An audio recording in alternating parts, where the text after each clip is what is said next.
국회를 청산한 첫 번째 대통령이 되겠습니다. 대통령직 자체를 꿈꿔본 일은 없습니다. 대통령이 가지고 있는 그 권한을 제가 꿈꾸던 그야말로 공정한 세상을 만드는데 한번 써보고 싶습니다.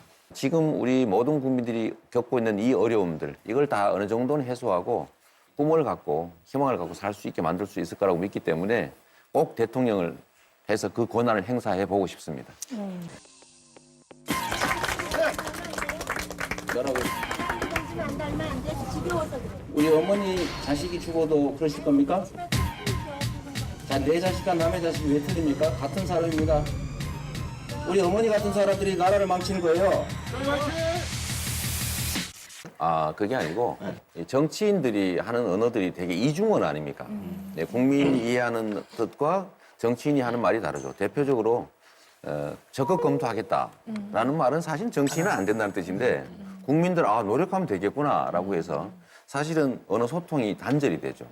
그것 때문에 예를 들면 집단 시위도 격화됩니다.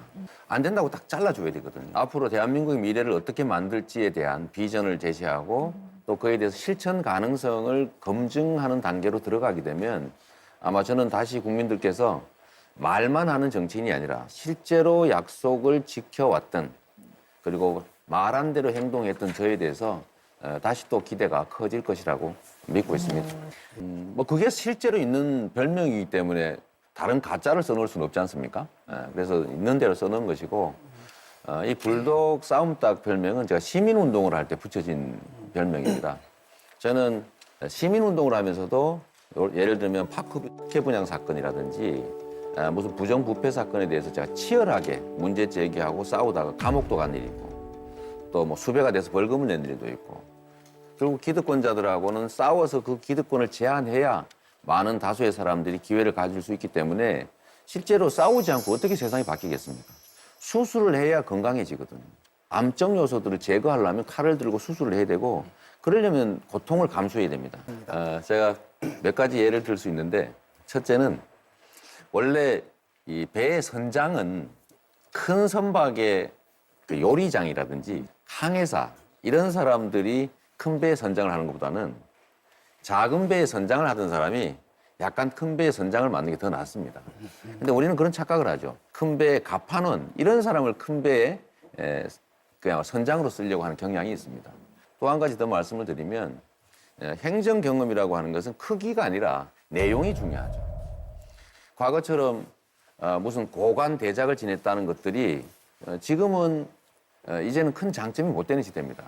그래서 저도 대한민국 역사에 없는 기초단체장이 대선 후보군에 언급되게 된 것도 국민들이 외형이나 껍데기보다는 작지만 알맹이 있는 내실을 중시했기 때문에 저를 여기까지 불러줬다고 생각합니다. 저는 지금 과거에 제 어릴 때 그 참혹했던 노동 환경이라고 하는 게 개인적으로 상처가 크게 됐지만 지금 보면 큰 자산이 된 사람입니다.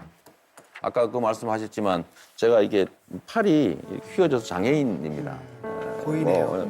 보이죠? 이게 요까지밖에 안 움직이는. 이제 어릴 때 제가 공장에서 일하다가 이 팔목이 프레스에 눌려서 성장판 손상을 입었고 비틀어진 거죠.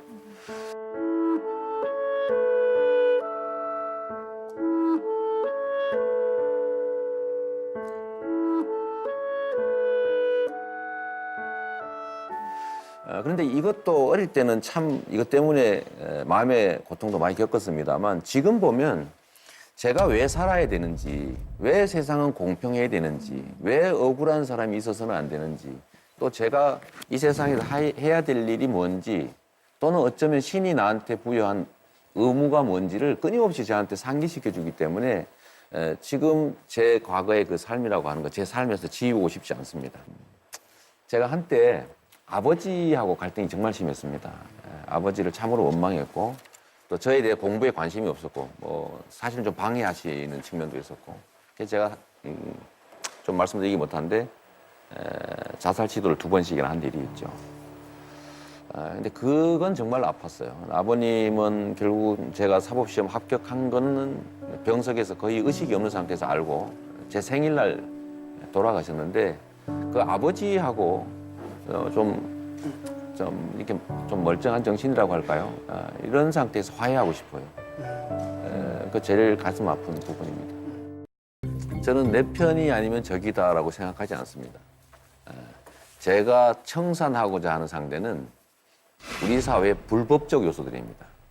우리가 이미 합의한 기준에 의해서 명백한 불법적 요소들을 철저하게 제거하기만 해도 우리 사회는 지금보다는 훨씬 나은 단계로 갈 수 있다고 생각하고 있는 겁니다.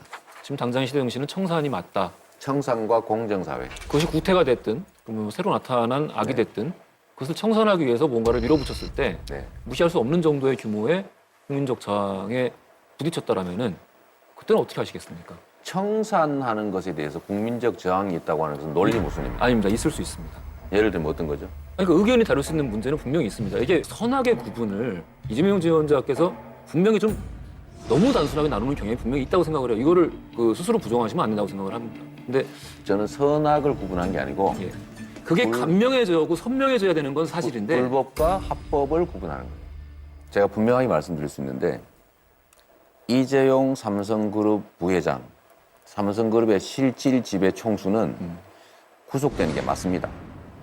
왜냐하면 본인이 직접 로비를 했고 로비에 따른 이익을 엄청나게 수조 원을 얻었고 그것 때문에 우리 국민들은 수천억의 피해를 입었고 그리고 그 대통령의 지시를 이행한 문형표는 구속됐습니다. 가지에 가지는 구속이 됐는데 이 뿌리와 줄기는 왜 처벌이 다릅니까? 그럼 바로 그 지점에서 네. 글로벌 대기업의 총수를 명백한 죄가 있지만 이거를 처벌한다고 했을 때 분명히 저항을 하는 세력이 있겠죠. 그 세력에 대해서 어떻게 대처하시겠느냐는 질문입니다. 세상에는 한 사람이 아니라 생각이 다른 많은 사람들이 살기 그렇죠. 때문에 모든 현상에 대해서 의견은 다를 수 있습니다. 예. 이 의견이 다를 경우를 대비해서 우리는 미리 약속을 해놨습니다. 그중에서 가장 강력한 제재 정황이 바로 형사처벌입니다. 이재용도 죄를 지었으면 처벌되어야 하고 보통의 사람과 다를 바 없이 똑같이 처벌된다는 것들을 우리 민주공화국의 구성원 모두가 믿을 수 있어야 모두가 그 법을 지키기 위해서 노력할 겁니다. 그런데 힘이 세다는 이유로 권력을 가졌다는 이유로 예외 취급을 받으면 그야말로 모든 구성원들한테 너도 힘이 세기 위해서 노력해라. 너도 돈을 많이 벌기 위해서 무슨 짓을 해서라도 노력하라고 사인을 주는 것밖에 안 됩니다. 다시요? SNS로서 한 얘기 아니라 제가 성남시장의 이름을 걸고 공식적으로 한 얘기입니다. 그러니까요. 실제로 국정원은 선박을 소유한 일이 있고 이 선박이 사고가 났을 때 대한민국 대형 선박 중에 유일하게 국정원에서 제1차로 보고하도록 규정이 돼 있었고 그리고 실제로 사고 났을 때 제일 먼저 국정원에 보고했고 저는 요 정황들 때문에 저는 실제 소유자를 국정원이라고 판단할 것이다라고 한 겁니다. 예. 저는 이걸 의혹을 제기한 게 아니라 제 의견을 얘기한 거죠. 또 한 가지 여전히 밝혀야 될 중요한 사실 중에 하나입니다. 그 얼마 전에 그 TV조선과 전면전을 벌이겠다라고 하시면서 한 말씀 더 덧붙이시기를 네. TV조선을 폐간시키겠다 이런 네. 말을 하셨거든요. 또한 공익. 이런 명백한 시장에 대한 폭력 사건을 시장이 처분을 이렇게 확대한 거로. TV조선은 가장 나쁜 행위를 하고 있기 때문에 제가 할 수 있다면 반드시 폐간시키도록 하겠습니다. 근데 이게 이제 최근에 그 트럼프가 하는 짓을 연상을 시킵니다. 폐간시키겠다 이러는 것은 이게 자유민주주의 사회에서 정치인이 할 수 있는 발언이 아니잖아요. 뭐 과한 게 분명하죠. 그 언론사가 보도했던 것은 누구나 들어봐도 알 수 있는 객관적인 팩트를 180도로 뒤집었습니다. 그것도 언론이라고 하는 엄청난 무기를 이용해서 저는 정치적 공격, 음해 행위를 했다고 보기 때문에 이런 것들이 계속 반복된다면 대한민국의 민주주의가 어떻게 되겠습니까? 저는 뭔가 불이익을 분명히 받는 거 압니다. 그럼에도 불구하고 우리가 이 문제에 대해서 좀 심하게 문제 제기를 해야 되는 것은 그게 우리 시스템 자체를 망가뜨리는 것이기 때문에 그런 거죠. 사실 그에 대해서 엄정한 책임을 묻는 것이 우리 국민들이 바라는 언론 개혁의 핵심이 아닐까 싶습니다. 그렇게 말씀하시면 안 되나요? 싶습니다. 그렇게 말씀하시면 안 되나요? 그렇게 말하면 너무 기니까. 별로 안 기니까. 근데 자유민주주의를 위해서 TV조선 폐간 이렇게 얘기할 때 글쎄요, 이제까지 우리가 정치인들한테 많이 국민들께서 속아서 그런지 누구나 대의를 이야기하고 네. 정의를 이야기하고 하면서 사실은 자기 분풀이한 경우 네. 그런 경우가 많았어요. 분풀이를 해야 될 정도로 감정 통제를 못하면 정치를 저는 하지 말아야 된다고 생각합니다. 일부에서 저보고 매우 과격하다, 감정 통제를 못하는 것 아니냐라는 의심을 하는 경우도 있는데 모두가 공감하는 문제에 대해서 남들이 두려워 말하지 않을 때, 두려워서 피할 때 저는 거기에 대해서 도전했던 거고 말했던 겁니다. 그러니까 좀 과해 보이죠. 지금은 필요한 리더십의 유형이 힘있게 좀 정리할 태종형의 리더십이 필요하지 않느냐라는 게 제 생각입니다. 네, 이어질 질문도 저희가 하나만요. 리더십에 관한 거라서요. 리더십 잠깐만요. 부분은 뒤이어서 계속 하시면 어떨까요? 잠깐만요. 그 얘기가 예전에 5.16 군사구태타 때 들었던 얘기가 너무 비슷해서 제가 노파심이 들거든요. 그러니까 대한민국에서 정의를 가장 많이 말한 사람은 광주 학살을 했던 전두환 전 대통령입니다. 그러나 실제로 정의사회 만들 생각이 없었습니다. 그럼 국민들의 입장에서 과연 진짜 현재 말하는 것들을 지킬 사람인지 판단할 수 있어야 됩니다. 뭘 가지고 판단하느냐? 그 말을 하는 사람이 살아왔던 과거의 이력, 말하면 지켰는가 지키지 않았는가, 상황에 따라서 말을 바꾸었는가 바꾸지 않고 일관성이 있는가를 가지고 결국은 종합적으로 판단해야죠. 전에도 뭔가를 맡겼을 때 제대로 하지 못한 사람들을 구분해낼 거라고 저는 믿습니다. 그것은 리더십의 유형을 말한 것이지 권한이 강해야 된다는 뜻은 아닙니다. 저는 이 강자들의 횡포가 제지되는 그야말로 법과 원칙과 상식이 지켜지는 사회로 만드는 게 더 중요한 과제다라는 그런 말씀을 드린 겁니다. 저는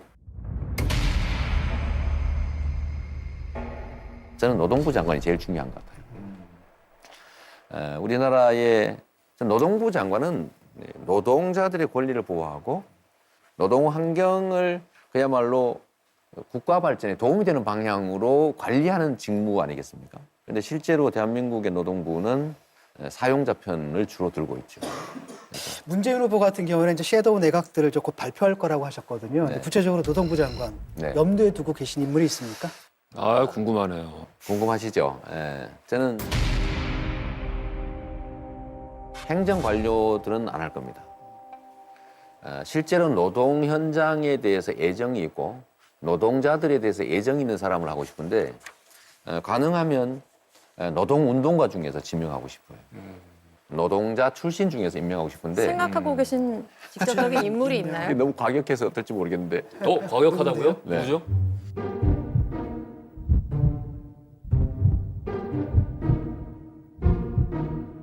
저는 한상균 민주노총 위원장을 한상균 민주노총 위원장을 사면시켜서 노동부 장관을 시켰습니다. 사면시켰어요? 네.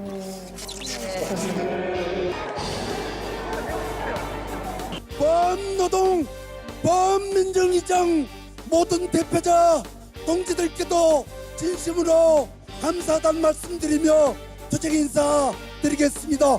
투쟁! 국민면접관 20대 김현주 씨가 또 이런 질문을 주셨는데요. 개인의 능력과 별개로 정치 세력 또한 있어야 한다고 생각합니다. 대통령 본인 혼자만의 능력으로 여러 가지를 이끌어가긴 사실상 어려운 건 사실입니다. 정치적 기반이 약해서 이런 뜻을 펼칠 수 있을까 우려의 시선도 있는데 어떻게 생각하십니까? 제가 무소속 후보가 아니고 대한민국 제1당 민주당의 후보가 되려는 겁니다. 민주당의 후보가 되면 당연히 민주당의 자원, 역량, 정책들을 써야죠. 저는 오히려 지금 현재 당의 후보가 되려는 사람이 지나치게 주변 인맥을 많이 만들어가지고 주변 세력을 많이 만들어서 그냥 당의 후보가 되면 당은 들러리가 됩니다. 오히려 저의 정치적 세력이 약하다는 점이 민주당의 자산, 자원들을 사용하는 기회 요인이 될 수가 있다고 보는 겁니다. 근데 지원자께서 이런 식으로도 생각을 해보셔야 돼요. 정치는 새예요. 그리고 국민들은 병풍이 도대체 누구인가 관심 많아요. 네. 민주당과 상의하겠다. 이해가 안 되죠. 지금 시간이 없잖아요. 충분히 좋은 사람 많이 있습니다. 누구 얘기해 보세요. 예를 들면 이정우 교수 같은 분은 얼마나 좋습니까? 또요? 아니 예를 들면 김태동 교수도 잘하실 겁니다. 많이 알죠. 그럼요. 근데 그 분들이 지금 필요한 데에서 어떤 능력이 있는지를 확고하게 얘기를 해주셔야죠. 왜냐하면 왔다 갔다 하면서 둘 중에 하나가 아니거든요. 지금쯤은 나와 있어야 돼요. 그렇게 하면 안 된다고 생각합니다. 저는. 후보가 네. 지금 현재 단계에서 내각을 다 만들어 놓으면 그럼 당은 뭘 합니까? 일단은 지금은 사지선다형에서 일종의 리스트를 만들어야 된다고 봐요. 그러고 나서 당하고 당연히 조정하고 그래야죠. 근데 저는 염려하는 게 지금 시간이 없다는 겁니다.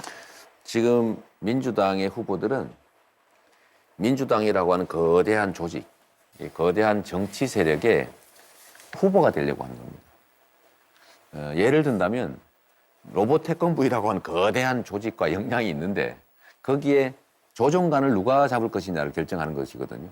그런데 이 후보가 될 사람이 밖에다가 로봇 태권부이 또 만들고 있으면 어떻게 되겠습니까?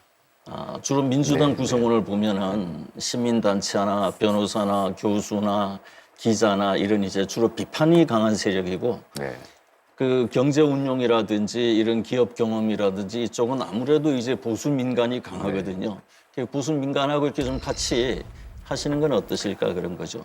그건 당연한 겁니다. 네, 당연한 거예요. 왜냐하면 경쟁을 하는 데까지는 50%를 대표하겠지만 일단 50%를 넘어서 이긴 다음에는 국민 전체와 함께하는 것이죠. 정치 집단과의 연대라는 말씀이 아니고 입장이 다른 국민들과는 어떻게 할 거냐는 말씀이라면 그야말로 잘 모셔야 될 국민 그 자체죠.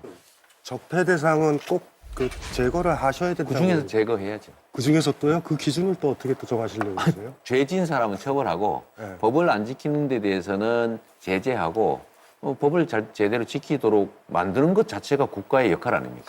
아유, 그 역할은 당연히 나중에 해야죠. 대통령이 되시면 온 국가가 사법 체계 같이 될 것 같은 느낌이죠.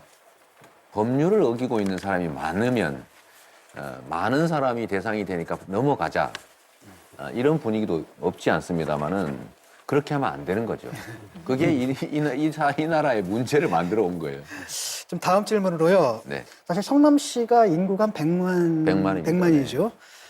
그런데 대한민국은 4,500만이란 말이죠. 네. 이 둘 사이에 그냥 양적 차이만이 아니라 굉장히 큰 질적 차이가 있을 것 같아요. 네. 아마도 그 차이가 어떤 것일까 스스로 한번 상상해 보신 적은 있으신지요? 제일 큰 건 아마도 이제 외교, 통일, 국방, 안보, 대북 문제 이런 것들이겠죠. 그러나 내치에 관한 것이라면 저는 별로 큰 차이가 없다고 생각합니다. 권한을 주고 책임을 물으면 됩니다. 근데 일일이 능력도 없으면서 자꾸 간섭하니까 문제가 생겼던 것이고요. 또 한 가지 제가 말씀드리고 싶은 거는 여의도 근처에서 많이 이렇게 활동했던 분 또는 고위 공직을 했던 분들 이런 분들이 그러면 과연 일단 종합행정을 해봤느냐 과연 저는 그건 또 부족한 점일 수도 있다는 거죠. 공직자 중에서도 최고의 권력과 책임을 가지는 것이 대통령이기 때문에 공사구별 이게 제일 중요하고 특히 공적 권한을 행사하는 데 있어서 청렴함이라고 하는 도덕성이 가장 중요한 가치라고 생각합니다. 이게 소위 이제 공적 도덕성과 사적 도덕성 사이에 일종의 딜레마 같은 것인데요. 저는 이제 공인이기 때문에 소위 형제 간 가족들이라고 하는 것 자체가 그 권력을 갖게 되지 않습니까?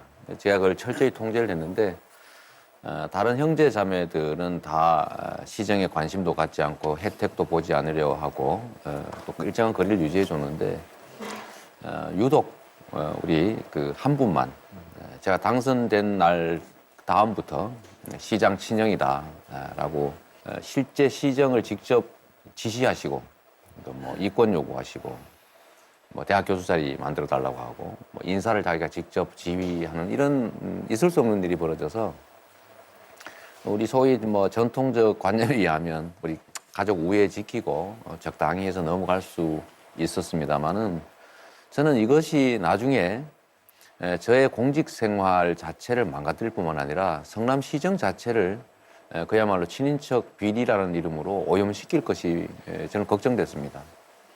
저는 결국 결단을 할 수밖에 없었죠. 형제 간의 우애를 지킬 것이냐 아니면 공직의 청렴성을 지킬 것이냐. 결국 제가 완전히 차단했습니다. 전화도 못하게 하고 시청에도 못 오시게 하고 공무원들은 일체 접촉을 금지 명령을 했죠. 그러다 보니까 우리 형님이 마지막 남아있는 통로 어머님을 통해 저한테 압력을 행사하다가 결국 그게 발전을 해서 뭐 폭언하고 심지어 이제 폭행해서 어머니가 입원하는 일까지 벌어지는 그날 이제 다른 형제 자매들이 모여서 결국은 싸움이 벌어진 겁니다. 싸움이 벌어진 거를 또 그걸 녹음을 한 거죠. 녹음을 해서 저한테 위협도 했죠. 공개하겠다. 그때도 막을 수 있었습니다. 적당하게. 그러면 실제로 공직이 어떻게 되겠습니까? 그래서 저도 그때 또 한 번의 결단을 했죠. 제가 한 가지는 약속할 수 있습니다. 공직을 결코 사적으로 남용을 하거나 아니면 사적 인연, 특히 친인척이 제 공적 영역에 개입해서 뭐 문제를 일으키는 일은 결코 없을 것이라는 점 정도는 약속할 수 있습니다. 그 청렴도 조사에서 이제 성남시 공무원들 내부 평가가 청렴하지 않은 것 같다라고 하는 의견을 낸 겁니다. 청렴도란 실제 부정부패를 측정한 것이 아니고 느낌을 이제 조사한 것인데 시민들의 청렴도에 대한 인식은 상당히 높은데 내부 공무원들의 그 느낌은 되게 낮은 측면이 있죠. 그 원인은 뭐라고 생각하십니까? 제가 일을 많이 시켜서 그런 것 같습니다. 실제로 성남시 공무원들의 업무 강도는 상당히 높은 편이에요. 근데 그게 청렴도랑 무슨 관계가 있죠? 물어보면 뭔가 나쁜 짓 하는 것 같다라고 얘기하는 거죠. 이게 이제 청렴도 조사는 전화로 물어보는 겁니다. 무작위로. 시민들도 물어보고 시에 거래하는 업자들도 물어보는데 거기는 청렴도가 높은데 공무원들한테 물어보니까 뭐 좀 문제가 있는 것 같다 이런 식의 대답을 하는 거죠. 그 지금 말씀하시는 사안은 특이한 사례인데 겨우 찾아낸 게 그거죠 사실은. 근데 이 공무원은 약간의 문제가 있어서 제가 해임한 다음에 한 1년 몇 개월 지난 다음에 개인적으로 시와 관계없이 자기들끼리 한 일이지 제가 한 일은 아니죠. 예를 들면 제대한 군인이 사고 치면 국방부 장관 비난할 수 없는 것과 같은 거 아니냐. 이미 검찰에서 압수수색 수차례 해서 이미 기소된 상태에서 한 얘기인데 추가의 수사를 뭐 우리가 할 수도 없고 또 할 권한도 없는 상태 아닙니다. 들어주지 않았습니다. 공무원들은 그거 들어주지 않아서 실제로 문제가 된 거였어요. 기대를 했는데 공무원들은 거기 넘어가지 않았습니다. 결과는 바뀐 게 없어요. 근데 왜 이 지원자께서는 관련 업체 그다음에 공무원에 있어서 상응한 책임을 묻겠다고 이야기하셨습니까? 관련 업체는 책임을 물어야죠. 불법적인 네. 로비를 시도했으니까. 그러니까 성남시는 이런 원칙이 공무원에 대해서도 묻겠다고 하셨으면 공무원은 잘못한 사람이 없었습니다. 결과적으로 볼 검찰 수사가, 때 전혀 없었습니다. 자, 2,500명에서 이런 한 케이스가 났다 하지만은 우리나라의 공무원 수라든가 이런 걸 볼 때는 이런 케이스는 앞으로 굉장히 많이 늘어날 수 물론 있습니다. 그렇습니다. 어떤 대책 갖고 계세요? 시스템을 정확하게 가동해야 되겠죠. 그리고 신상 필벌하고 행위에 대해서 철저하게 책임을 묻는 것 외에 다른 방법이 있을 수 없지 않습니까? 물론 거기에 가장 중심은 본인 스스로 깨끗해야지 본인이 깨끗하지 않으면서 주변을 깨끗하도록 요구할 수는 없을 것이고 다른 공직도 마찬가지일 거로 생각합니다. 제가 형님의 인연을 끊으면서까지도 친인척의 개입을 막았던 것처럼 좀 더 철저하게 차단하도록 하기로 노력하겠습니다. 정치와 경제가 유착을 해서 부당한 이익을 노리는 그런 사회가 사라질 것이고 또 우리 국민들은 많은 기회를 아마 누리게 될 겁니다. 여성에게도 공정한 나라입니까? 물론 그렇습니다. 어떤 점에서요? 일단 임금의 차별이라든지 또 양육의 부담을 여성이 전적으로 떠안는다든지 또 남성의 육아휴직이 사실상 잘 되지 않는다든지 이런 문제들이 많이 시정될 것입니다. 이번에 그 좋은 일인지 모르겠지만 트럼프 대통령이 당선되자마자 첫 행정명령에 사인을 하지 네. 않습니까? 대통령이 되시면은 제일 먼저 서명할 법안 내지는 행정명령은 뭡니까? 사실은 없고요. 네. 없고요. 네. 그거보다 인사를 제일 먼저 해야 되겠죠. 여야 네 편 내 편 가리지 않고 좋은 사람을 골라 쓰는 겁니다. 취임 100일 안에 그때 정말 우선적으로 추진하고 싶은 정책. 저는 우리 사회의 모든 문제의 원천이 이 공직의 비리로부터 시작된다고 보고 또 그걸 감시 견제해야 될 사정 권력들이 제자리를 잡는 게 제일 중요하다고 생각합니다. 공정사회 말씀하셨는데 시 단위에서 펼쳤던 정책이 있었으면 소개 좀 해주시죠. 시 산하기관 또는 시 소속으로 비정규직이라고 하는 것이 무려 700~800명 정도가 있었는데 지금은 거의 다 정규직화해서 비정규직이 성남에서는 거의 없습니다. 그거야말로 같은 노동을 하면서 같은 현장에서 차별받는 헌법에 위반된 잘못들을 시정한 대표적인 예라고 생각합니다. 시장 되시고 나서 충격요법을 쓰셨어요. 네. 자, 7,200억 원이 되는 돈, 성남시 빚 지금 못 갚는다. 네. 그러니까 모라토리움을 이제 선언하셨는데 현재 5,200억 원을 판교특별회계에서 갚아야 됩니다. 즉 바로 현금이 있어야 됩니다. 이걸 일시적으로 변제하거나 또는 단기간 내에 변제하는 것이 불가능하기 때문에 부득이 지불유예 선언을 할 수밖에 없습니다. 사실은 5,400억 원 정도가 네. 특별회계 예산이기 때문에 정산이 안 된 거였다. 네. 뭐 그렇게까지 요란하고 충격적으로 할 필요가 있었는가? 그것은 정치적 상대들이 만들어낸 이제 일종의 공격이고 지금 현재 제가 취임한 다음에 3천억이 넘게 도로 채워넣는 상태입니다. 만약에 당시에 이런 조치를 취하지 않았더라면 우리 시민들한테 소위 허리띠를 졸라매게 하는 조치가 실제로 가능했겠느냐라는 점을 생각해 보면 불가피한 조치였고 일부 우려는 하면서도 재정 구조 조정, 즉 예산 감축, 축소에 동의했기 때문에 재정이 정상화되는 빠른 성과를 낼 수 있었습니다. 그런데 말이죠. 이번에 이른바 이제 소득 또는 뭐 토빈세 뭐 이런 거에서 근거하는 여러 가지 복지 정책을 얘기를 하셨는데 최고의 복지는 일자리 아닌가요? 바로 그렇습니다. 네. 제가 일자리를 만들기 위해서 한 조치들입니다. 특정 소수가 성장의 결과를 다 차지하기 때문에 우리 국민들 모두의 지갑이 얇아지고 구매력이 떨어지면서 경기가 침체되고 있습니다. 30대 재벌 사내유보금 770조, 과도한 수익을 얻는 재벌들에게 약간의 세원을 좀 더 확보하고 이렇게 해서 국민들이 쓸 수 있는 돈을 늘려야 그래야 경제가 되살아날 수 있다. 근데 한 달에 83,000원 정도를 그거를 상품권으로 줘서 지역 경제는 활성화시키고 있을 수 있겠지만은 그건 어떻게 보면은 소소한 용돈 쓰임새로 전락할 수도 있지 않나. 예를 들면 1인당 금액이 월 8만 원에 불과하다고 하지만 우리 서민들한테는 엄청나게 큰 돈이고 그게 3인 가족이면 연 300만 원인데 지역 화폐로 각 지역에서 사용할 수 있게 할 수 있다면 네. 예를 들면 부산이 350만 명인데 부산에 1년에 지원되는 지역 화폐, 즉 상품권이 3조 원 정도 됩니다. 부산 지역 경제에 얼마나 큰 그렇죠. 도움이 되겠습니까? 지금 국민들이 생각하는 건 이 점이에요. 대기업은 대기업대로 할 일이 있습니다. 그리고 또 중소기업은 중소기업대로 고용을 좀 더 다양화시킬 수 있는 문제라든가 이걸 통해 갖고 우리 청년들이 지금 일자리를 애타게 갈망하는 거지 그래서 좀 더 이렇게 선택과 집중하실 생각은 없으세요? 국민들의 가처분 소득을 늘리지 않으면 경제가 죽는다고 하는 것은 이재명의 주장이 아니라 IMF, 세계은행, 국제노동기구의 권고사항입니다. 특정 소수 기업 중심의 성장 정책이 한계에 도달하기 때문에 이제는 노동자들의 소득을 증대시키는 방향으로 국민 복지 확대를 통해서 국민의 구매력을 늘리는 방향으로 즉 포용적 성장 정책을 취하지 않으면 실제 성장이 불가능하다라고 하는 것이 그 권고 사항입니다. 문제는 뭐냐면 예산 아니겠습니까? 네. 뭐 성남시 같은 작은 단위에서는 뭐 예산을 절감해가지고 뭔가를 만들어낼 수 있다 하더라도 이런 재원이 어디서 나옵니까? 매년 예산 증가분이 16조 이상입니다. 올해 대한민국 예산이 400조입니다. 올해 예산 규모에서 3% 정도를 조정하면 28조 원 정도가 나오죠. 지금 현재 예산에서 3% 정도를 조정해서 복지 예산 늘리는 게 불가능하겠습니까? 충분히 가능하죠. 예를 들면 지금까지 어디에 썼는지도 모르게 쓰여지는 것보다는 해당 지역에서 상품권 형태로 지역 경제에 쓰여질 수 있도록 지출된다면 경제 성장에 엄청나게 큰 도움이 되기 때문에 국가 경제를 살린다는 입장에서 성장 정책의 일환으로 이런 제도를 도입하는 게 맞습니다. 이게 이제 한 번 투여하고 끝나는 게 아니라 네. 매번 좀 늘어나거든요. 특히 이제 OECD 국가 중에서 고령화 속도가 1위 정도란 말이죠. 네. 사실 그래서 추가 부담을 하는 건데 사실 증세할 필요는 좀 있지 않나요? 500억 이상 영업이익을 내는 겨우 440개밖에 안 되는 대기업들에게 8% 정도 증세하면 OECD 평균 정도에 겨우 도달하게 됩니다. 그렇게 하는 것으로 한 15조 원 정도가 생기고 연 10억 이상 버는 6천 명밖에 안 되는 사람들한테 12% 정도 증세를 하면 거기서 2조 4천억 정도가 생겨납니다.